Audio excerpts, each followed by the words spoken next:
Assalamualaikum warahmatullahi wabarakatuh. Apa kabar anak-anakku kelas 12 semuanya?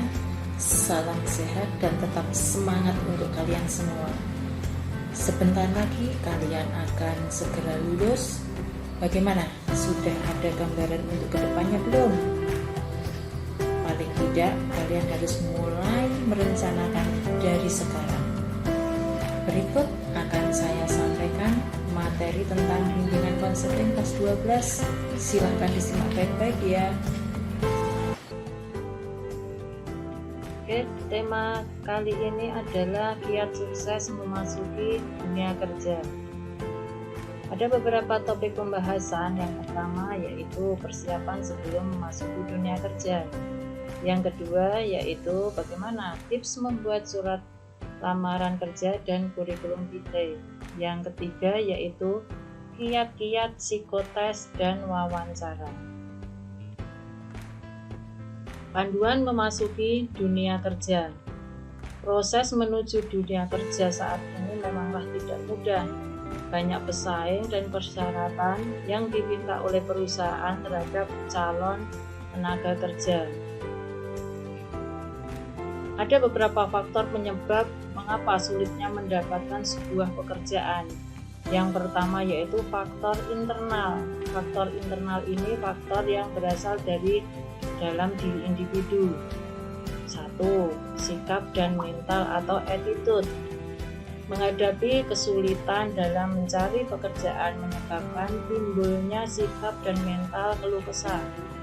Keluh kesah ini sering sekali muncul lewat ucapan. Misalkan, saya malas menyiapkan persyaratan lamaran, saya sudah lelah, saya ingin dapat pekerjaan yang gajinya yang cukup besar dan mudah, saya sudah frustasi, saya tidak mau lagi melamar pekerjaan. Itu contohnya. Kemudian yang kedua yaitu keahlian kerja atau skill. Kadang keahlian kerja atau skill ini yang diharapkan perusahaan itu berbeda dengan yang dipunya si pekerja. Kemudian yang kedua yaitu faktor eksternal. Faktor eksternal ini adalah faktor yang berada dari lingkungan.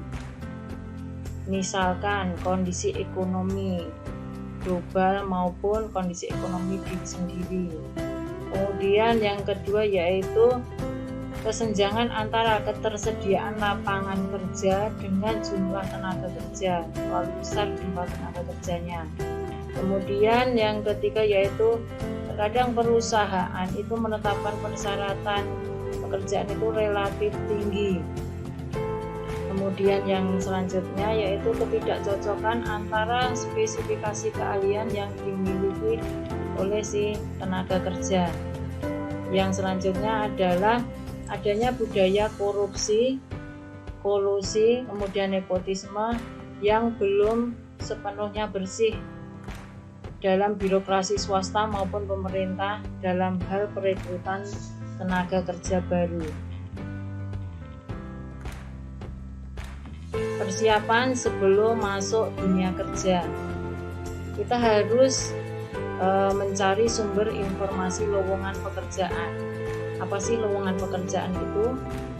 Lowongan pekerjaan adalah pekerjaan atau jabatan yang belum ada orang melaksanakan atau belum cukup jumlah pekerjaannya dan harus diisi tenaga yang baru. Cara mendapatkan informasi lowongan pekerjaan ini ada beberapa cara, yaitu 1. Memanfaatkan bursa kerja. Bursa kerja ini bisa kita dapatkan dari bursa kerja pemerintah. Kemudian yang kedua yaitu bursa kerja khusus yang berada di lingkup misalkan SMK seperti itu. Kemudian yang kedua yaitu kita harus selalu aktif dan selektif. Misalkan kita sering lihat lewat media cetak atau media elektronik, bisa lewat majalah, koran, radio, ataupun televisi. Kita bisa juga menggunakan lewat internet, itu untuk mencari sebuah lowongan pekerjaan. Kriteria lowongan kerja yang benar. Apa saja kriteria lowongan yang benar? Informasi lowongan kerja paling tidak sekurang-kurangnya memuat: 1. Identitas perusahaan. Suatu perusahaan yang benar-benar membutuhkan tenaga kerja biasanya akan mencantumkan secara jelas identitas perusahaannya. Kemudian yang kedua, jumlah jabatan. Dalam informasi pekerjaan secara jelas disebutkan jumlah jabatan yang dibutuhkan itu berapa. Kemudian yang ketiga yaitu jumlah tenaga kerja yang diperlukan pada setiap jabatan. Dengan jabatan yang belum terisi itu perusahaan telah menentukan berapa jumlah tenaga kerja yang akan dibutuhkan untuk memenuhi jabatan yang belum terisi. Kemudian yang keempat, syarat jabatan. Umumnya setiap jabatan memerlukan kualifikasi atau persyaratan tersendiri agar perusahaan tersebut dapat menempatkan tenaga kerja sesuai dengan kualifikasi jabatan. Kemudian yang kelima yaitu batas waktu pemenuhan lowongan. Batas waktu pemenuhan lowongan di sini itu adalah umumnya jelas dengan menyebutkan tanggal, bulan, dan tahun, sehingga diketahui bahwa lowongan kerja itu masih berlaku atau sudah lewat. Kemudian yang keenam yaitu alamat perusahaan atau pemberi kerja. Dengan terbukanya lowongan pekerjaan pada perusahaan tersebut, maka perusahaan itu secara jelas mencantumkan alamat perusahaannya. Jadi itu kriteria untuk lowongan kerja yang benar. Membuat surat lamaran kerja dan kurikulum vitae, kita akan bahas ini. Teknik membuat surat lamaran kerja. Nah, surat lamaran kerja apa sih? Jadi surat lamaran kerja ini adalah surat resmi yang ditulis oleh pelamar baik melalui media kertas atau elektronik untuk memperkenalkan dirinya serta kompetensi yang dimiliki, dengan harapan agar perusahaan atau organisasi dapat menerimanya sebagai karyawan di perusahaan itu. Kemudian apa saja lampiran dalam surat lamaran kerja tersebut? Di sini lampirannya yang pertama yaitu adanya kurikulum vitae atau daftar riwayat hidup. Kemudian yang kedua yaitu di situ ada fotokopi KTP, kemudian ada fotokopi ijazah pendidikan terakhir, kemudian ada fotokopi surat keterangan catatan kepolisian atau SKCK, kemudian yang kelima yaitu ada surat keterangan kesehatan, kemudian yang keenam AK1 dari Dinas Tenaga Kerja atau disebut kartu kuning, kemudian ada pas fotonya, kemudian lampiran penunjang. Ini ada sertifikat, referensi atau pengalaman kerja. Adapun jenis surat lamaran kerja, ada beberapa dasar pengajuan dalam surat lamaran kerja. Yang pertama yaitu surat lamaran berdasarkan iklan lowongan pekerjaan, baik cetak atau elektronik. Kemudian di situ ada surat lamaran berdasarkan inisiatif sendiri yang dikirim langsung ke perusahaan. Kemudian ada surat lamaran berdasarkan informasi dari teman radio atau televisi. Kemudian yang keempat yaitu surat lamaran melalui kantor penempatan tenaga kerja atau bursa kerja. Ada surat berdasarkan tempat kursus atau lembaga manajemen. Kemudian surat lamaran dari pengumuman yang diinformasikan melalui toko atau kantor yang bersangkutan. Bagaimana cara pembuatan surat lamaran kerja? Surat lamaran kerja ini dalam penulisan ada beberapa teknis yang perlu dipersiapkan. Yang pertama yaitu menyiapkan kertas, HVS atau folio yang berbaris. Kemudian yang kedua yaitu kita harus menyiapkan amplopnya yang sesuai dengan ukuran kertas. Kemudian yang ketiga yaitu kita menyiapkan persyaratannya. Yang keempat yaitu kita siapkan dokumen apa saja pendukung untuk lamaran tersebut. Hal-hal yang perlu diperhatikan dalam setiap kali menulis lamaran pekerjaan. Yang pertama yaitu lamaran dibuat sesingkat mungkin. Kemudian yang kedua yaitu bentuk surat harus rapi. Yang ketiga yaitu materi atau isi. Dalam materi atau isi ini ada satu salam pembukanya. Biasanya ditulis dengan hormat atau Assalamualaikum warahmatullahi wabarakatuh. Itu untuk salam pembuka. Kemudian yang kedua yaitu alinea pembuka.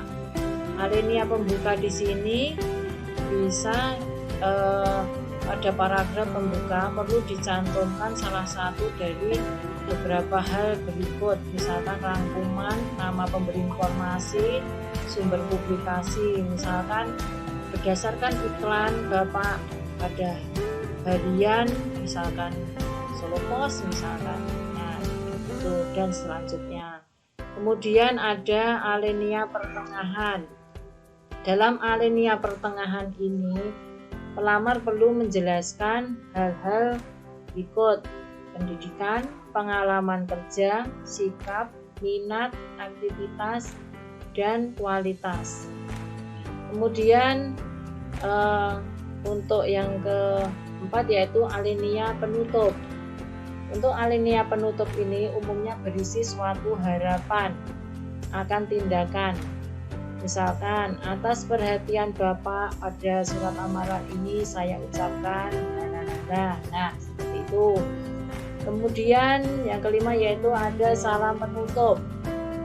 Untuk salam penutup itu biasanya kita tutup dengan wassalamualaikum warahmatullahi wabarakatuh, hormat kami. Nah itu untuk salam penutupnya. Kita bahas tentang daftar riwayat hidup atau kurikulum vitae. Dalam daftar riwayat hidup atau kurikulum vitae di sini memuat yaitu informasi tentang pelamar. Informasi yang disampaikan harus tertulis dengan jelas dan benar. Daftar riwayat hidup ini berperan penting juga dalam menentukan dapat atau tidaknya mengikuti tahap selanjutnya. Ada 3 hal yang harus diperhatikan dalam penyusunan kurikulum vitae, yaitu 1. Menjelaskan diri Anda. Kemudian yang kedua yaitu latar belakang diri Anda. Kemudian yang ketiga yaitu pengalaman yang dimiliki itu apa saja. Secara ringkas, isi daftar riwayat hidup itu memuat keadaan diri.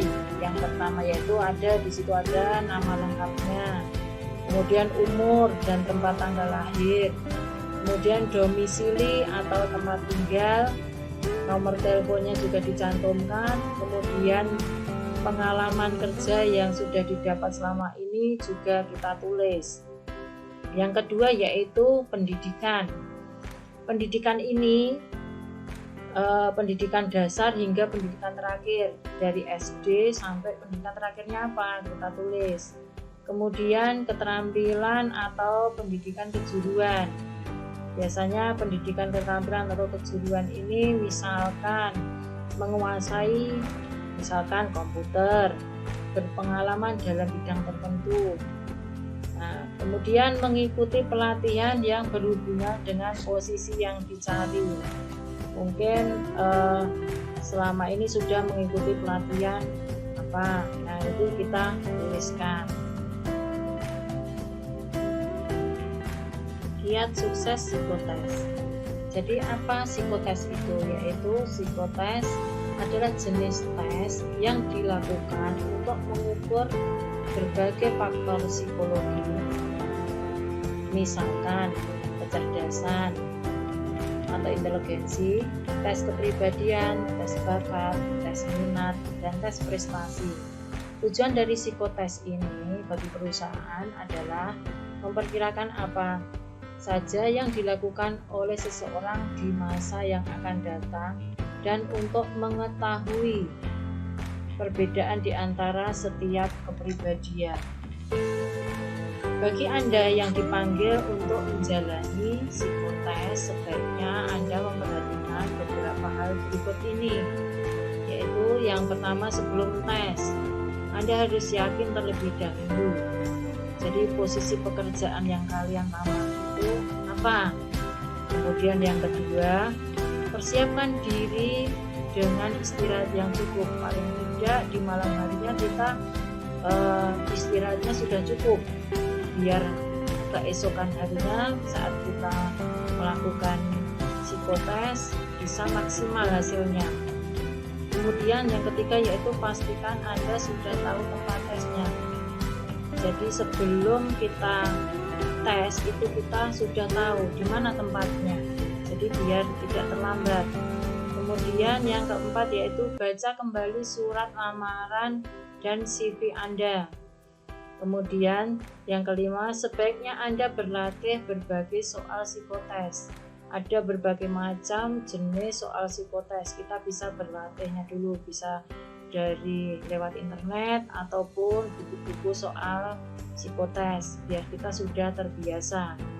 Kemudian yang keenam yaitu diusahakan untuk tiba 10 menit lebih awal biar kita persiapannya ada, tidak grogi. Kemudian yang ketujuh yaitu walaupun tidak diminta, jangan lupa bawa peralatan, alat tulis, dan membawa jam biar kita tahu waktu. Kemudian sikap pada saat tes. Yang pertama yaitu kita harus mendengarkan baik-baik setiap ucapan dan pengarahan dari pengawas tes, biar nanti saat mengerjakan kita tidak panik, kita kita tahu apa yang harus kita kerjakan. Kemudian yang kedua yaitu isi data identitas diri dengan lengkap ketika tes dimulai.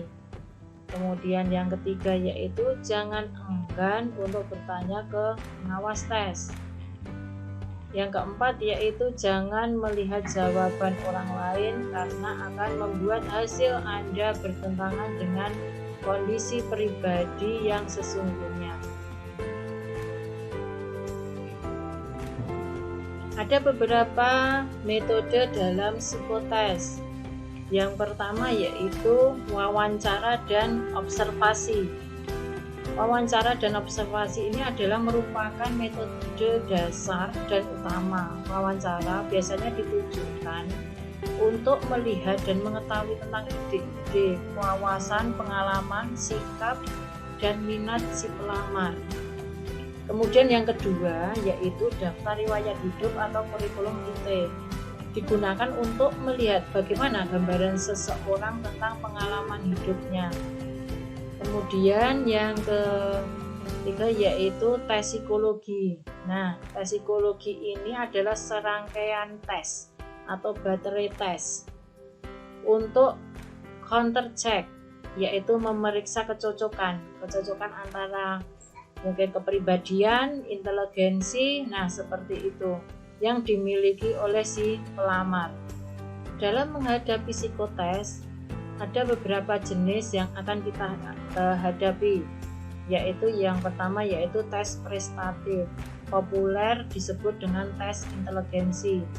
Tes yang digunakan bisa berupa tes verbal menggunakan bahasa, ada juga yang nonverbal tidak menggunakan bahasa. Ini biasanya menggunakan simbol-simbol atau gambar.